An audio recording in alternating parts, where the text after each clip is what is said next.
Assalamualaikum warahmatullahi wabarakatuh. Selamat datang kepada teman-teman. Di video kali ini kita akan ngebahas mengenai apa itu konsentrat dielektrik pada kadar air. Tetapi sebelum jauh ke sana, izinkan saya memperkenalkan diri. Perkenalkan, nama saya Iksan Rustiwa dari program Studi Teknologi Pangan Universitas Sultan Ageng Tirtayasa. Nah, mungkin teman-teman belum banyak yang tahu ya mengenai konsentrat dielektrik itu. Tapi sebelum ke sana kita ngebahas mengenai dasarnya dulu.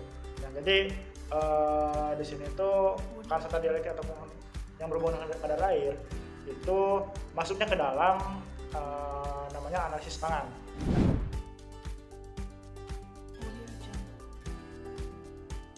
Pangan ini merupakan aplikasi dari kimia dan juga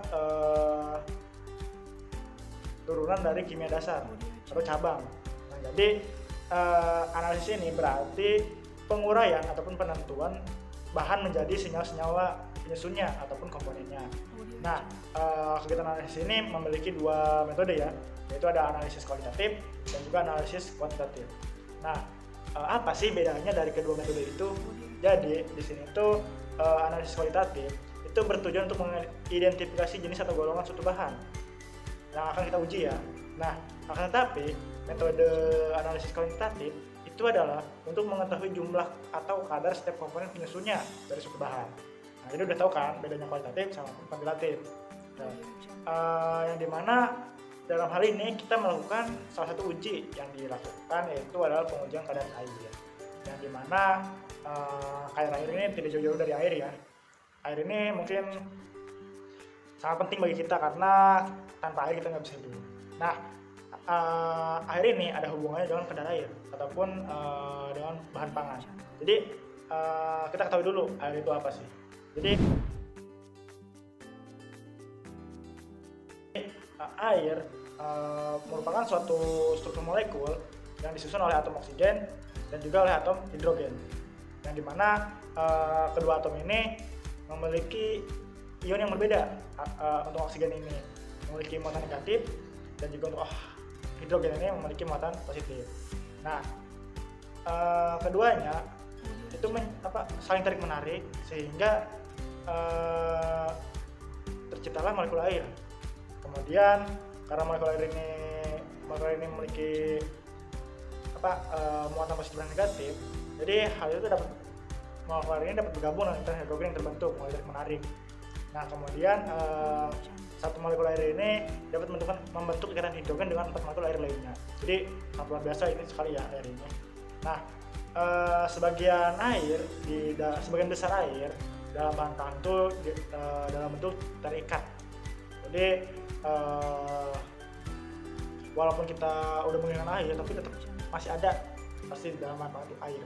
Nah, keberadaan air dalam bahan pangan ini selalu dihubungkan dengan mutu dari suatu pangan dan sebagai pengukur bagian bahan kering ataupun padatan.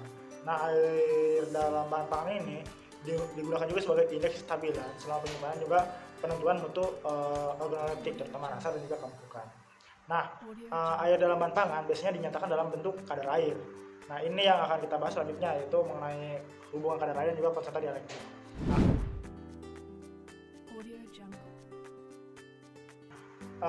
Kadar air ini adalah sejumlah air yang terkandung dalam suatu bahan pangan. Kemudian kadar air ini digunakan secara luas di bidang pangan ya, karena hal itu sangat penting. Nah, kemudian nilainya bisa secara volumetrik maupun gravimetrik atau massa. Nah, kadar air ini di dalam bahan pangan sangat mempengaruhi terutama di bagian kualitas dan juga daya simpan, karena penentuan air dari suatu pangan itu sangat penting agar proses pengolahan maupun pendistribusiannya berjalan dengan lancar dan juga tepat. Karena apabila kurang tepat, hal itu tuh bisa mempengaruhi terhadap pengolahan dan juga kerusakan pada pangannya ya. Dan juga hal itu berakibat pada kesehatan. Nah, karena kadar air ini berhubungan dengan konsentrat dielektrik ataupun pengukuran konsentrat dielektrik, tapi kita harus tahu dulu nih, dielektrik itu apa sih? Nah, dielektrik adalah suatu bahan yang memiliki daya hantar arus yang sangat kecil ataupun bahkan tidak ada. Yang di sini dimaksud itu elektromagnetik ya. Nah, pengukuran sifat elektrik ini merupakan aplikasi teori elektromagnetik yang dapat dikembangkan untuk mengetahui kualitas biomaterial ataupun pangan tanpa harus merusak produk tersebut. Jadi hal ini tuh kita melakukan pengukuran tapi kita tidak merusak bahannya tersebut. Nah, sifat elektrik ini menggambarkan kemampuan suatu bahan ketika menyimpan, mentransmisikan, dan juga memantulkan energi gelombang elektromagnetik. Jadi secara luas bukan. Jadi konstanta dielektrik ini bisa kita sebut karakteristik dari suatu zat, yang artinya setiap zat dengan karakteristik berbeda memiliki konstanta dielektrik yang berbeda juga, karena tidak semua bahan memiliki hal yang sama ya, jadi semuanya berbeda-beda. Yang dimana secara sederhana besarnya polarisasi elektrik disebabkan oleh 4 sumber lainnya. Jadi 4 sumber polarisasi elektrik itu ada 4 ya. Yang pertama itu ada komponen elektrik yang disebabkan oleh induksi. Kemudian yang kedua itu ada kontribusi ionik yang diasosiasikan pada gerak tiap atom. Kemudian yang ketiga itu ada polarisasi orientasional yang dimana disebabkan adanya rotasi di molekul. Kemudian yang keempat itu adanya perpindahan ion atau elektron dari bawah pengaruh medan. Nah, konstanta dielektrik ini memiliki metode pengukurannya, yaitu ada 3 ya. Yang pertama itu ada secara kapasitansi plat sejajar. Yang kedua itu ada dengan menggunakan transducer kapasitif, dan yang ketiga itu ada metode reflektometri, yang dimana di sini itu sangat penting ya, ini sangat kita perlu ketahui juga. Tetapi hal yang paling sederhana itu dari ketiga metode tersebut adalah metode yang kapasitansi, dalam pengukurannya itu paling sederhana. Nah, dan kita udah mengetahui nih metodenya ada 3. Selanjutnya itu ada prinsip dari pengukuran konstanta dielektrik ini. Prinsipnya ini tuh melibatkan kadar air, yang dimana pemanfaatan sifat dielektrik untuk material ataupun dielektrik bahan pangan menentukan kandungan airnya. Yang dimana ketika bahan pangan itu berada di 2 elektroda, tegangan listrik diterapkan pada bahan tersebut. Kemudian kapasitansinya atau konstanta dielektriknya dari bahan tersebut diukur. Jadi nanti ketika kadar air di dalam buah berubah, kayak konstanta dielektriknya juga berubah. Jadi hal tersebut tuh mudah dan gampang gitu maksudnya. Dan juga akurat ya hasilnya.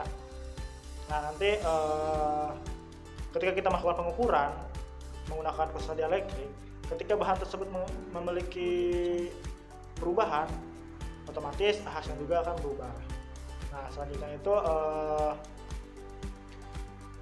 cara di dalam metode ini melibatkan sebuah sensor kapasitansi yang digunakan untuk berinteraksi dengan bahan yang akan diukur. Nah, dalam proses ini mengeksplorasi hubungan antara konstanta dielektrik dan kadar air pada berbagai bahan pangan, yang dimana konstanta dielektrik ini cenderung meningkat seiring dengan peningkatan kadar air pada sebuah bahan pangan yang sedikit. Jadi dengan pemahaman yang lebih baik dan jadi metode pengukuran ini menjadikan lebih efisien gitu untuk mengetahui kadar air suatu bahan pangan. Nah, di mana dalam sebuah pengukuran ataupun metode pastinya kita akan temui itu berbagai kekurangan maupun berbagai kelebihan. Nah, mungkin teman-teman apa sih kelebihannya dari pengukuran itu? Nah, jadi kelebihan dari pengukuran konstanta dielektrik itu metode yang digunakan itu metode non-destruksif, atau metodenya ini tidak merusak sampel ya, karena kita tahu tadi bahwa hal ini itu digunakanlah sensor pada pengukurannya, jadi bahan itu tidak rusak gitu. Kemudian memungkinkan kita dapat melakukan pengujian berulang. Selanjutnya itu ada sensitivitasnya tinggi terhadap kadar air, jadi memungkinkan hasilnya akurat gitu. Kemudian selain itu pengukurannya juga cepat dan mudah, dan juga harganya juga relatif murah. Namun dibalik kelebihannya yang sangat bagus, ada juga terdapat kekurangannya. Nah, kekurangannya ini dia mudah terpengaruh oleh faktor lain seperti suhu, kelembapan, ataupun lainnya.